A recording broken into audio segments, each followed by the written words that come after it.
This is WZRD Chicago 88.3 FM. We have with us in the studio today Ray Pate, small business owner, and he will give us some advice about being a small business owner and about problems that a small business owner might encounter and how he is addressing his issues. Welcome, Ray. How are you today? I'm okay. Thank you for having me. I appreciate it. Okay, first of all, please describe your business, RPM Records, for our listeners and why you decided to start a small business. RPM Music was a record store that I owned from 2016 to 2018. I was in the North Center neighborhood, Irving and Damon area, and I started the business because, well, I'd always pretty much owned my own businesses. I was in the bar business for 32 years. So I'm not a young guy. What made you change from bar to record store? Well, I got out of the bar business in 2010, and then I kind of just bounced around working jobs. I did some sales jobs, all kinds of stuff. I love music. I've always loved music, and bar and music go together. I actually had some entertainment at all of my places. I've loved music, and I've loved records, and when I saw the trend of vinyl coming back, I was very excited about it, and I needed to do something with my life to finish off the end, a stretch run, because there's no 401ks laying around for me, no retirement fund, so I'm pretty much in a situation where I'm working till the day I die. So if I'm going to, I want to do something I'm really into, and I like music, and I love dealing with the people that are into it.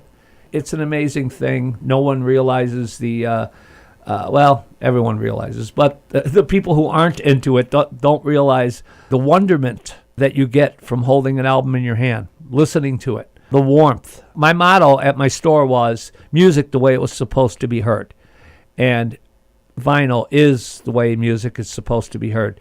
Did you invent the motto, or is it derived from somewhere else?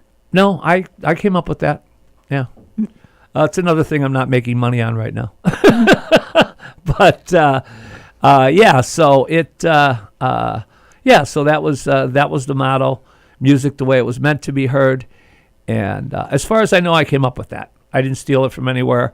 I just came up with it having a beer, and thought of it and wrote it down and decided to put it on my sign and put it on, anything that said RPM Music. In the beginning, when you started, did you let your bar patrons know, and then some of your first customers were your bar patrons, or did you really start from scratch without accessing any of your previous contacts? It's a little bit of both. I put the word out there as best I could. Did I get some people from my bar days that came in? Yes.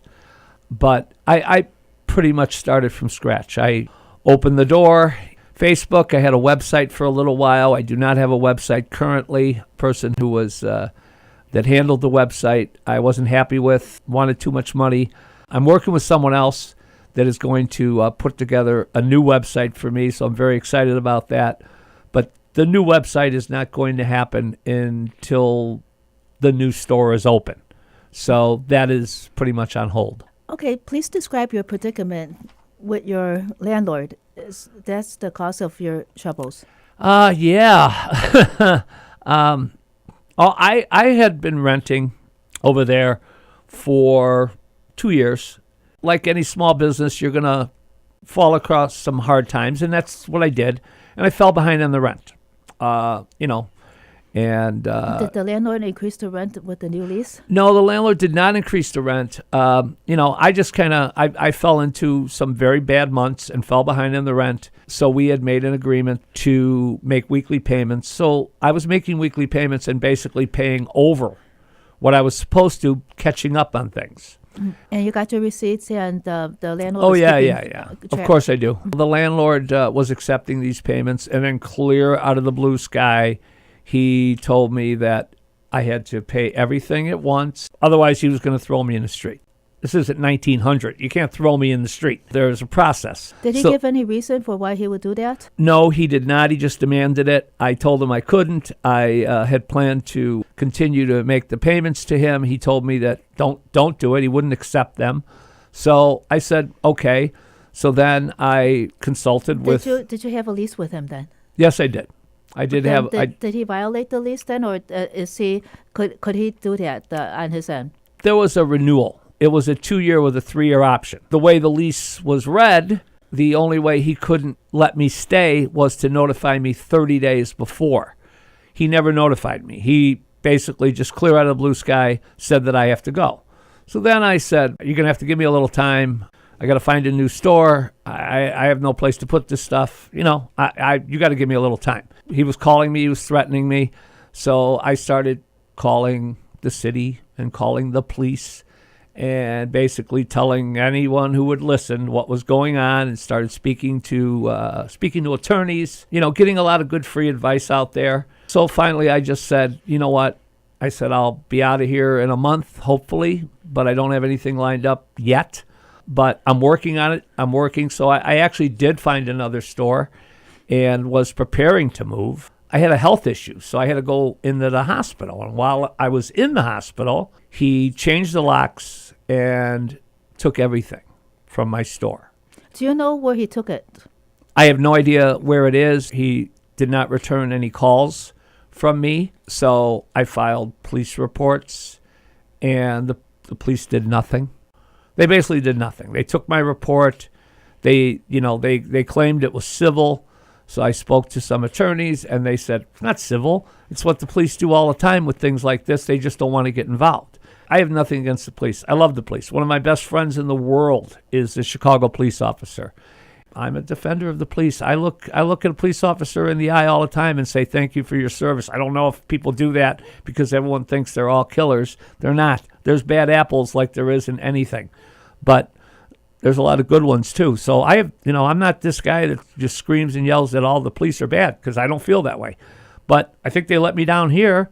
So at some point it became a court issue, and I didn't have the money for an attorney. How did you find the attorney that helped you? Well, I went through several attorneys, and I need $1,000 to get this started. I need $1,500 to get this started.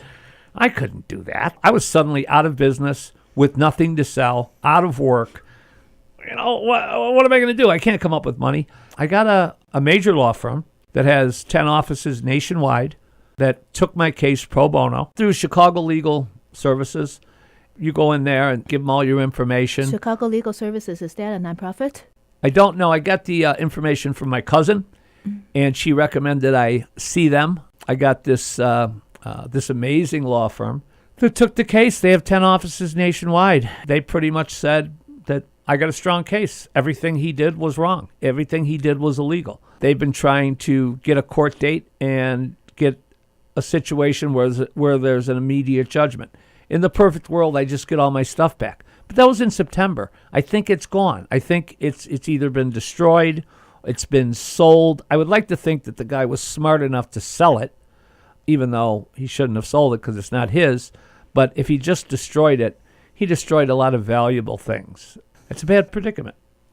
What did he have to gain doing this? Does he have another tenant now? Do you know at all? No, as it turned out, he sold the building. I see. He sold the building, so... wanted you out in order to sell the building. Right. But he had other tenants in the building, or just you? Yes, he had other tenants in the building.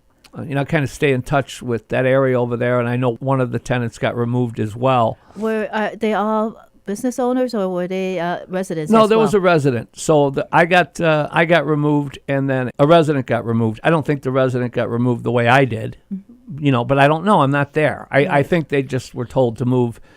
And they moved. They were afraid. And I was going to move. I had another store. In the Ravenswood neighborhood. I was going to go into the Ravenswood neighborhood. I basically had to give up that. I had to give that up. I lost a lot of money because of that, because I was paying months of rent there. And I just had to stop paying because I had no money to pay. So now you said that you going to relocate to Rogers Park. You want to relocate to Rogers Park, your business. That is the plan, to go to Rogers Park, yes. But you are a Rogers Parker. How long have you lived in Rogers Park? I have lived in Rogers Park off and on for 10 years or so. So why do you wish to relocate to Rogers Park instead of to somewhere else? Well, I'll tell you, when I first started this, I was going to open in Rogers Park. And I just couldn't find anything to my liking. And then I shopped around in other areas, in the Uptown area, in the Andersonville area. I even looked in Pilsen. In fact, Pilsen was the very first neighborhood I looked in, an amazing area for art and artists. I like to work with local artists. I had originally looked in Pilsen, and I kind of walked away from the Pilsen just because at the time I wasn't sure if I had enough money to go in. So I waited a little bit, and then I went back a few months later, 4 months, 5 months later, and while I was gone, like 5 record stores opened. And I said, well, my great idea was the same great idea other people had. So I just didn't want to deal with the competition, so I walked away from Pilsen. Rogers Park was the first area I really seriously looked at because I lived there. This area, it's like a nation. There's everybody here. My music store is for everyone. I sold things from the 20s as well as from 2018. So my music store was for everyone, and it was all kinds of music. Rogers Park brings me that. And I think that community needs me. I know I need them. I think they need me there. I think what I'm going to do is going to be good for the area, and I think it'll be good for me. I don't go in expecting to get rich, but I've never owned a business in my life I expected to get rich. All I wanted to do was to, in a small way, make a difference and make a living. So I think I can do it there, and I'd love to do it there. Please describe your fundraising campaign now for you to rent in Rogers Park. When everything started to fall apart on me, I started looking into ways to raise money. And I went for the GoFundMe because it was the most flexible. How so? Well, first of all, I didn't think Kickstarter was right because I wasn't starting. I was just trying to continue. Right. So GoFundMe was the way to go. It's Save, Raise, Records, RPM. That is where it is on GoFundMe. It has the whole story there. I'm doing this because I don't know what else to do. At some point, my lawyers assure me that I will be able to collect a good amount of money. I had $127,000 worth of things in the store. And to be honest with you, I'm amazed it was that much. But I had a lot of stuff. And some of that stuff was consignment stuff. So there's people that have been great to me. They could be demanding that I pay them, but they're just going, we understand, we're in this together. When you get it back together, we'll work out the deal. So they've been great. But some of that stuff, I had turntables, I had receivers, I had speakers. Basically all that stuff was consignment stuff. That stuff could have been sold. Some of the records were consignment. I had a deal with a guy that had a tremendous collection. Some of his stuff was consignment. So there's a lot of stuff there. There's a lot of people that could be coming at me from all directions that aren't. And I thank them big time for that. Are some of the consignment holders also your customers? I loved my customers. My customer base was amazing. Was it large enough? No. In the perfect world, 5 people walk in, they walk out, another 5 people walk in to replace them. It doesn't happen in a small business. Ask anyone that owns a little neighborhood store. Walk down Morse Avenue and walk into one of those little shops and say, hey, how's it going? And then you hope they don't tell you because a lot of times they haven't seen anyone walk in their store for 3 hours. You're going to get that. You're going to get that in a small business, but that's okay because you spend that time working on other things, making your store a little better, but there's a lot of downtime involved in small business. You want the best customer service. You walk into a place like mine because I drop everything I'm doing to spend time with you. I'm going to do it. I'm going to talk to you, and I'm not going to be offended if you don't buy anything. I understand it. I've walked into stores planning to buy something, but couldn't find what I want. I've had people come into my store and basically spend 2 hours there and leave. I appreciated the company. They didn't buy anything that day, but, maybe they'll be back. I'm proud of the fact that in my 2 years there, I never had a bad review about my store. Never. And in every review mentioned the customer service. Since I was the only employee, other than a couple of people that helped me here and there, that told me I was doing my job. Because I've got all great reviews on Yelp, all great reviews on Google, and all great reviews on Facebook. Are you And- maintaining some contact with your customers now, even though you're having a little difficulty? Yes, I am. Actually, several of my customers have donated to the GoFundMe. You know, when you start taking that money on GoFundMe, they give you an out. Do you want to not accept this? You know, are you sure you want to accept this? And when I accepted my first donation, I said, okay, this is it. I am not stopping till I open my store. And I'm not.